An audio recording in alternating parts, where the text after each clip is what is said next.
Tout d'abord, bonjour ou rebonjour. Oui, mon expérience à l'international a commencé relativement tôt. Si je me réfère à ma formation à Paris, Beaux-Arts, Art déco, dès, je dirais, 1984, lorsque j'ai passé mon diplôme aux Beaux-Arts, j'ai été sélectionné pour participer à une exposition à Kobe au Japon.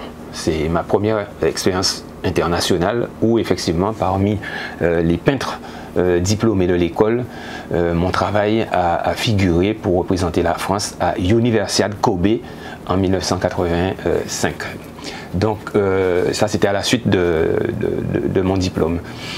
Et j'avais participé à une exposition internationale qui regroupait l'ensemble des élèves diplômés auparavant en 84 à l'Académie des Beaux-Arts à Quai-Malaquais, lieu où siégeait d'ailleurs, où vivait Guillaume Le Thiers, le Saint-Anais, puisqu'il a été membre de l'Académie royale et il a siégé pendant un certain temps dans ce lieu-là. Donc ce sont les deux expériences que j'ai eues très tôt, puisque j'étais encore en formation. Et puis à mon retour en Guadeloupe, j'ai éprouvé la nécessité effectivement de toujours garder ce contact en immersion dans les pays, en participant à des expositions internationales, de façon à échanger, à se confronter aux meilleurs et à se confronter à d'autres qui ont d'autres regards, qui ont d'autres cultures. Et c'est de cette façon que j'ai participé à la Biennale de Saint-Domingue. C'était en 2002 ou 2003, à peu près cette période-là. Puis par la suite, j'ai eu une exposition à Porto Rico, à Mayagüez, dans une galerie universitaire. C'était ma troisième expérience internationale. Par la suite, j'ai eu l'expérience de la Triennale d'art contemporain en 2010 de la Caraïbe, la Triennale internationale de la Caraïbe, qui se déroulait en République dominicaine, où j'ai reçu d'ailleurs un prix de l'innovation, puisque c'est à ce moment-là que je présentais mon fameux concept de vidéo-peinture. Par la suite, j'ai participé en 2014 à l'exposition, j'ai eu une exposition monographique à la Fondation Clément, donc en Martinique, puis ensuite à Dakar en 2014, au musée Monod où j'y étais en tant qu'invité. Ça m'a permis de rencontrer des artistes comme Abdoulaye Konaté, comme Ousmane Sow, qui exposait à l'occasion justement dans le cadre de cette biennale.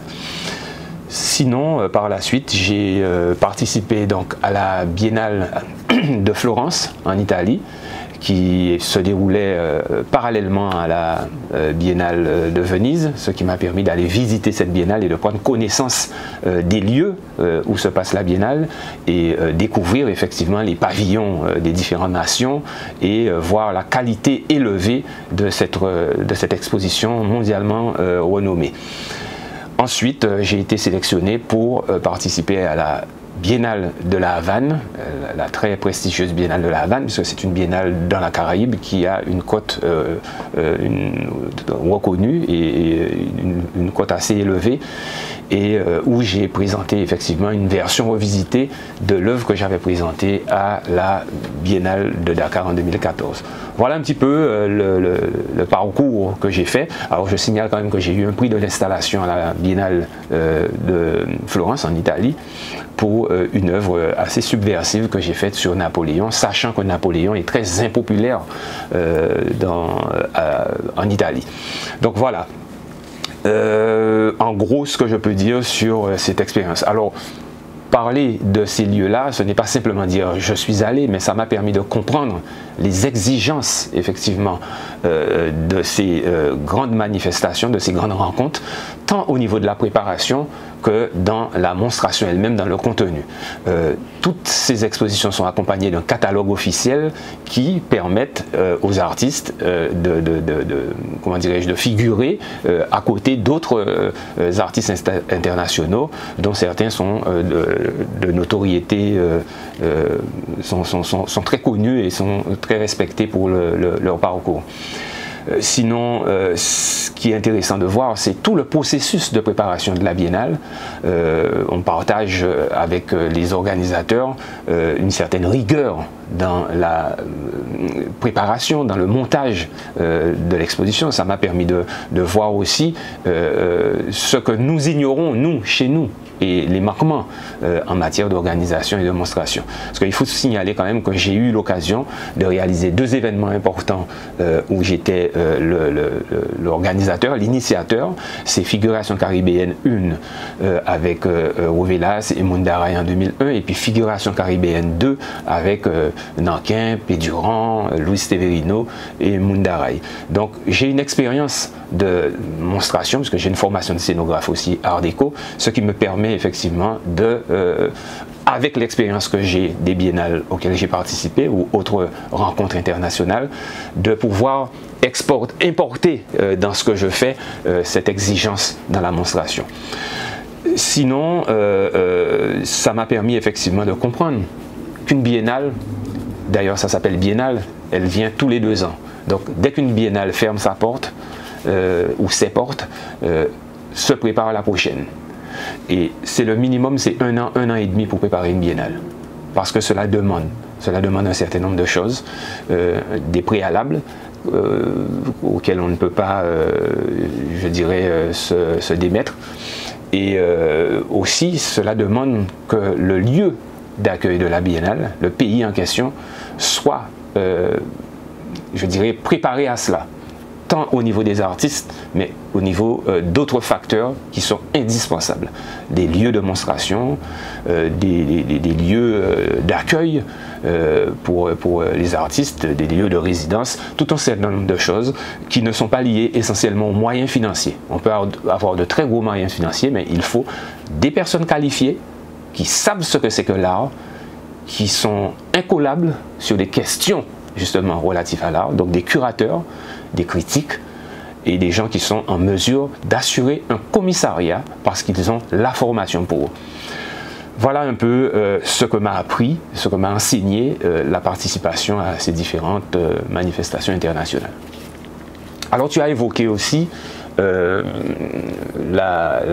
projet de biennale pour la Guadeloupe. Eh bien ça tombe bien puisque justement je fais partie de ceux qui ont reçu cette information avec surprise et avec inquiétude aussi, puisque depuis 2009, renouvelé en 2019, j'ai publié un texte assez long sur les enjeux de la politique culturelle d'une collectivité territoriale, surtout dans le cadre d'une collectivité sur un territoire colonial. En tout cas une colonie départementalisée, puisque c'est notre réel statut, même si ça n'est pas présenté comme ça, nous sommes une colonie départementalisée. Ce qui suppose que nous sommes assujettis à un certain nombre de lois françaises, et nous sommes assujettis à un fonctionnement aussi qui est propre justement à ce type je dirais, de statut. Et un projet de biennale qui... Déjà, la notion même de biennale est une notion qui permet effectivement de faire venir chez soi des artistes de l'international. D'accord ?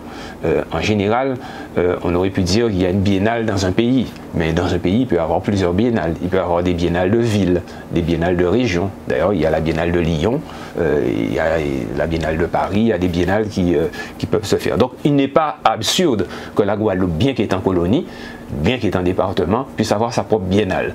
Ce n'est pas ça qui pose problème. Ce qui pose problème, c'est que avant qu'il y ait biennale, il faudrait qu'il y ait préparation pour recevoir, pour accueillir cette biennale.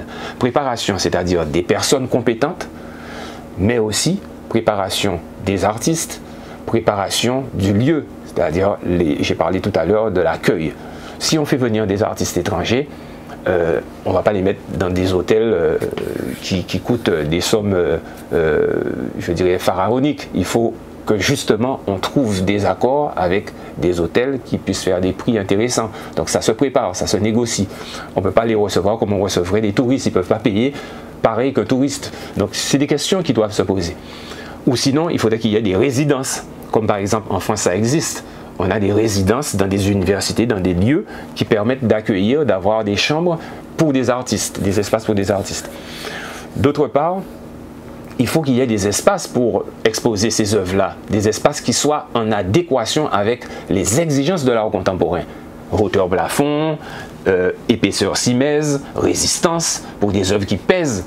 Par exemple, l'œuvre que j'ai exposée à la Biennale de Florence, en Italie, l'œuvre pèse 60 kilos.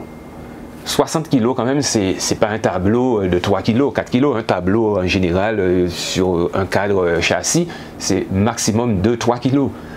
Quand on a une œuvre qui contient du métal et qui est suffisamment lourd, il faut que le mur puisse le supporter. C'est pas du placo-plate, c'est pas un mur en grille métallique, je veux dire perforé. Il faut des choses qui soient en adéquation. Donc toutes ces questions-là sont des questions que des spécialistes connaissent, qu'un scénographe est censé savoir, qu'un curateur, qu'un commissaire est censé savoir. Donc l'espace. En Guadeloupe, à ma connaissance, nous n'avons pas véritablement d'espace qui permette ce genre de choses, à part le Memorial Act qui vient d'être construit. Ensuite, avant Pensée Biennale, on a une multiplicité de pratiques, une multitude d'artistes en Guadeloupe, mais nous sommes disloqués, nous sommes divisés, nous sommes éparpillés. Et en plus, nous ne sommes pas unis autour justement d'une vision politique, d'une pratique, d'une expérience de quelque chose d'installé, d'instauré dans le pays. Donc faire une biennale sans que aucun préalable ne soit réalisé pour que l'esprit biennal puisse fonctionner dans le pays, c'est presque une gageure. Donc ça c'est un fait sur lequel j'insiste, la formation. Nous n'avons pas d'école ici, nous n'avons pas de formation. Donc il y a beaucoup d'autodidactes ou sinon d'artistes qui effectivement reviennent des études en France, en Martinique, aux États-Unis, différents endroits, différents lieux au Canada. Le fait que nous n'ayons pas de lieu de formation, cela effectivement pose problème sur la qualité de ce qui est transmis, la qualité justement de la relève artistique aussi. Et puis, ça ne permet pas aux artistes, une fois retournés en Guadeloupe, de pouvoir, parce que tous les artistes ne vont pas être des professionnels à 100%, à temps plein. Beaucoup enseignent, et c'est pas propre à la Guadeloupe. J'étais aux Beaux-Arts, mais j'ai eu des cours à l'atelier de sculpture où César venait faire cours, Velikovic a fait cours, je veux dire le Caron, les différents artistes, qu'ils soient peintres, sculpteurs, céramistes, ils enseignent dans des écoles, ils enseignent dans ces lieux-là. Ça leur permet de garder le contact avec les préoccupations, les interrogations des jeunes, et ça leur permet de transmettre ce qu'ils savent. C'est un va-et-vient, c'est-à-dire en même temps, les jeunes émergences apportent à l'artiste et l'artiste lui-même transmet et enseigne. Donc tout ça crée une dynamique. Quand on regarde à côté de chez nous, que ce soit à Saint-Domingue ou à Cuba, où il existe des biennales, on voit qu'il y a un foisonnement. On voit justement qu'il se passe des choses. Entre deux biennales, il se passe plein de choses dans le champ de l'art. Il y a des écoles d'art, écoles de beaux-arts dans ces lieux-là. Ça permet effectivement qu'il y ait une vie artistique. Et puis ça se voit dans la rue. Il y a une tradition, il y a une pratique qui est là. En Guadeloupe, rien, aucune politique n'a permis de développer ce genre de choses pour qu'on ait vraiment une vie artistique dans ce pays qui permet de justifier qu'on soit prêt pour recevoir une biennale. En plus de cela, une grosse erreur a été faite parce que cette biennale s'est préparée, en tout cas ce projet de biennale s'est préparé à l'insu de ceux, c'est-à-dire des acteurs, des artistes, des acteurs culturels, je veux dire dans le champ de l'art même, qui sont outillés, expérimentés dans ce domaine-là. C'est quand même surprenant. Je veux dire, si on va faire un festival des cuisiniers ou des pâtissiers en Guadeloupe, on ne va pas le faire sans les pâtissiers, sans les cuisiniers. On va les consulter, on va leur poser la question sur leurs besoins, sur comment ils voient ça. Il y aura une démarche pour justement se nourrir de ce que ces personnes expérimentées. Des gens vont réaliser en Guadeloupe une biennale. Ils n'ont jamais mis les pieds dans une biennale dans leur vie. Il y a des gens dans cette organisation qui n'ont jamais mis les pieds dans une biennale. Ce que je dis là, c'est du réel, hein, qui n'ont jamais mis les pieds dans une biennale. Ils ont entendu parler de biennale, mais ils ne sont jamais allés dans une biennale. Et ils font partie de l'organisation de cette biennale. De plus, récemment, il y a eu la biennale de la Havane, où j'ai participé. Une invitation officielle a été envoyée à toutes les collectivités. C'est moi qui ai donné l'adresse et les noms de personnalités ici, de politiques et de responsables culturels. Aucune ne s'est déplacée pour m'accompagner. J'étais un Guadeloupéen à la Havane, à Cuba, représentant mon pays en tant qu'invité. Le ministère de la Culture et l'organisateur de la Biennale invitent la Guadeloupe. La Guadeloupe n'est pas présente. L'ambassade de France à Cuba invite la Guadeloupe n'est pas présente. Il y a un problème. Alors, et on va faire une biennale en Guadeloupe, et demain on va inviter Cuba. Je ne sais même pas si Cuba sera invité. Comme on n'a pas de connaissance, il y a une sorte d'opacité sur ce projet-là. En plus, on choisit, on décide, sans qu'il y ait justement une concertation, une réflexion sur les besoins, de confier cette biennale en tant que directeur artistique à un étranger, aussi outillé, aussi performant, aussi qualifié qu'il puisse être. Mais ça voudrait dire qu'en Guadeloupe, nous n'avons personne. C'est-à-dire qu'on fait une biennale guadeloupéenne, mais on confie cette biennale-là à un étranger, alors que nous avons des personnes qualifiées dans notre pays. En plus, nous avons au Memorial Act, et ça je vais le dire, la personne la plus qualifiée que la Guadeloupe n'ait jamais eue. Cette personne-là n'est pas consultée pour mettre en place cette biennale. Par contre, on la sollicite pour laisser l'espace à la disposition de la biennale et pour une participation financière de ce lieu-là à la biennale. Mais il n'y a pas ni droit de dire rien, il n'y a pas qu'à participer à une sélection artiste, rien. C'est pas normal.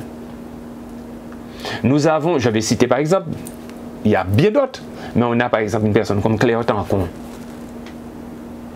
qui est une Guadeloupéenne, une Abimienne, qui est déjà venue en Guadeloupe et qui aujourd'hui au niveau international est reconnue dans ses capacités à pouvoir. Elle a eu l'occasion de travailler au Memorial. Pourquoi il n'a pas confié Biennale là? Pourquoi Lauré Larinson?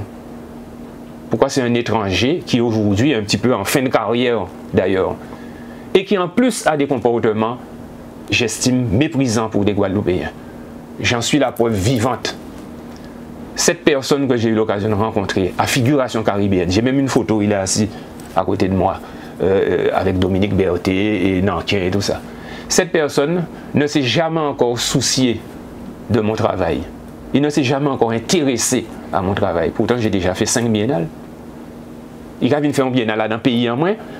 Il était présent à Dakar, il était présent à Saint-Domingue, et peut-être, je crois qu'il était présent à Cuba. En tout cas, il est une personne assez informée, il sort, il voyage, il voit ce qui se passe. Jamais il ne s'est intéressé à mon travail. Peut-être qu'il a estimé que ça n'a pas vaut la peine. Et c'est lui qui vient dans un pays en moins organisé biennale, avec des politiques, avec des gens qui n'ont pas jamais demandé en cancavane, qui n'ont pas jamais posé en question, qui ne se sont jamais intéressés. Non, il faut arrêter avec ce genre de fonctionnement. Ça ne peut pas marcher. J'estime que dans ce document que j'ai cité tout à l'heure, que j'ai remis à jour en 2019, je précise les choses, dans mon analyse, dans mon approche, ça devrait susciter le débat, un échange, c'était le but, hein, c'est une contribution pour mon pays. Mais autour de ce que j'évoque, ce que j'aborde comme question nécessaire pour que ce pays-là s'inscrive comme toute nation digne de ce nom, ou comme tout pays digne de ce nom, dans la voie effectivement de la réalisation et de l'élaboration d'un projet de cette envergure, j'aborde toutes ces questions-là. On aurait dû, ne serait-ce que par politesse, me consulter et me demander, mais qu'est-ce que tu en penses? Voilà un projet que nous avons. Et pas moi seul, il y a d'autres personnes. Il y a d'autres personnes avec qui j'ai discuté qui n'ont jamais été non plus consultées. Je le dis. Des personnes qui ont formé des jeunes artistes guadeloupéens qui sont émergents. Il y a certains artistes qu'on retrouve sans vouloir lui faire de la pub pour l'art faire. Il y a certains qu'on a trouvés qui ont participé avec la DIL, mais ils ont été élèves dans des lieux de formation de ces personnalités qu'on n'a jamais consultées pour la Biennale. Comment on peut accorder un crédit à un projet de cette nature-là? Alors la présidente a pensé bien faire en disant qu'elle ajourne pour le moment la Biennale à cause du Covid, à cause d'un certain nombre de choses. J'aurais préféré que soit aussi mentionné à cause du fait que la préparation n'est pas conforme aux exigences justement d'un tel événement. Ce n'est pas que le Covid qui est problématique. Alors j'aimerais que lorsqu'ils vont la refaire, si elle doit se refaire, que tout ce qui a été, je veux dire, évoqué comme manquement soit pris en compte. Et j'estime que ça a été une erreur de décider de confier cette biennale à un étranger. Tu ne fais pas un événement chez toi de cette nature alors que tu as des personnes qualifiées chez toi en le confiant à un étranger. Nous trop nivier l'habitude de faire ça. C'est-à-dire tout ça, on Guadeloupéen. Puis fait, pas ni valait, par contre, un étranger qui a fait, il n'y valait. C'est un peu comme dans les concours d'architecture que beaucoup d'architectes ont dénoncé. Si on est arrivé à avoir un architecte sur le Mémorial Act guadeloupéen et des architectes guadeloupéens sur de grands ouvrages en Guadeloupe, c'est parce qu'il y a eu un combat de nos architectes. Parce que quand un ouvrage est national, quand un ouvrage a une certaine envergure, nous trop petits architectes pour nous faire en Guadeloupe. Donc concours là, c'est toujours étranger qu'à pays. Je me souviens, il y a eu de grandes luttes pour ça. Pourtant, nous faisons même l'école qui y a. Architectes nous voyons même l'école. Et pourquoi on laisse nos médecins nous soigner alors? Pourquoi on laisse nos médecins nous soigner? Normalement, il est interdit, nous, il peut-être mettre un médecin blanc. Il peut-être mettre un médecin blanc. Non, il ne faut pas nous avoir un médecin nègre parce que comme on nègre, ça pas certain qu'on va maîtriser. Il y a un véritable problème et on peut parler de ça pour beaucoup d'autres choses. Hein. Parce que quand on voit que beaucoup de cadres sont métropolitains dans des entreprises, dans des domaines ressources humaines, finances, machin, tout ça. Ça veut dire nous pas ni pour Guadeloupéens, pour autochtones, pour moun qui pour nègre, on nous dit mot là qui peut faire. Celle côté nous payer, c'est en bas, là où il y a les grosses machines, là il y a graisse, là il y a souhait, là pas ni clim, c'est ça. On est bon pour ça alors. Et dès qu'on commence à monter dans les niveaux de réflexion, dans les niveaux d'exigence, de capacité intellectuelle, on ne nous voit pas. Donc c'est nos muscles, c'est le sport, c'est nos activités physiques, c'est là seulement nous d'être briller. Ça peut paraître digression quand je parle de ça, mais c'est lié. C'est très très très lié, parce que c'est mental. Aujourd'hui, moi, ce que je dirais pour l'avenir de la discipline, des disciplines artistiques en Guadeloupe, il y a, encore une fois, je vais dire, il y a 3 conditions qui doivent être réunies, minimum. La condition, c'est permettre la formation des jeunes. La deuxième, c'est permettre que nous ayons des lieux d'exposition dignes de ce nom pour l'art contemporain. Et la troisième, c'est permettre effectivement la construction d'une véritable politique qui favorise une économie à ce niveau-là, parce que les artistes doivent pouvoir vendre. Donc ça veut dire que les collectionneurs, les privés, ceux qui ont les moyens, doivent trouver la motivation pour soutenir les artistes. Et ils ne peuvent le trouver qu'à travers effectivement une motivation favorisée par l'action publique. Si les politiques qui sont mises en place répondent aux exigences du pays, automatiquement c'est tout un processus qui va se mettre en place. Déjà, respecter l'art, respecter cette discipline, respecter les artistes en leur donnant les moyens, mais en leur offrant aussi le meilleur. Et le meilleur, c'est quoi? C'est les personnes qui sont qualifiées, qui les représentent ou qui doivent réaliser pour eux, effectivement, des opérations. Ne pas tomber dans la facilité de permettre à des gens qui ne soient pas professionnels d'organiser, par exemple, des manifestations qui, finalement, se soldent en des choses qui n'ont aucun impact, aucun retour, aucune incidence sur le travail de l'artiste. Parce que le bilan, ce n'est pas seulement, oui, on a réalisé, c'était beau, il y avait beaucoup de monde, mais par la suite, qu'est-ce qu'on en tire?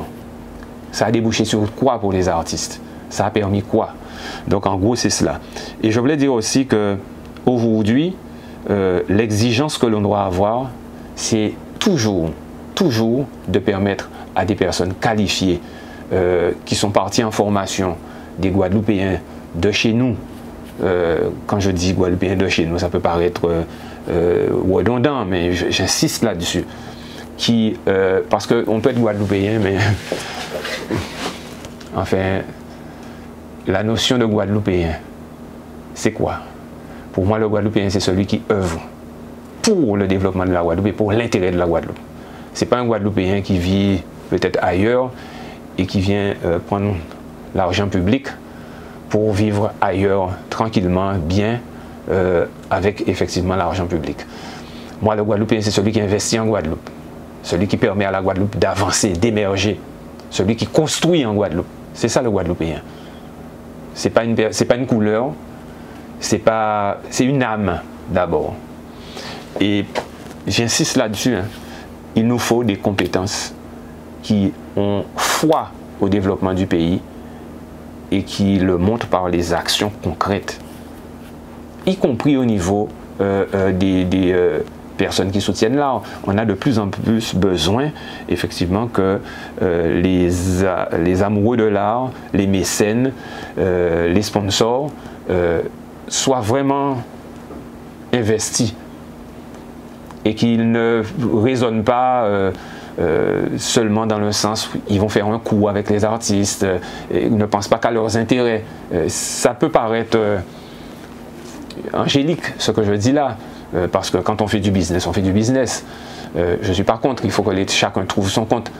Mais si ça va dans un seul sens, ça ne peut pas marcher. Donc moi, je souhaite effectivement que déjà l'action publique s'assainisse et qu'elle soit effectivement le plus efficace possible en respectant les règles. Voilà ce que je pourrais dire sur ces questions.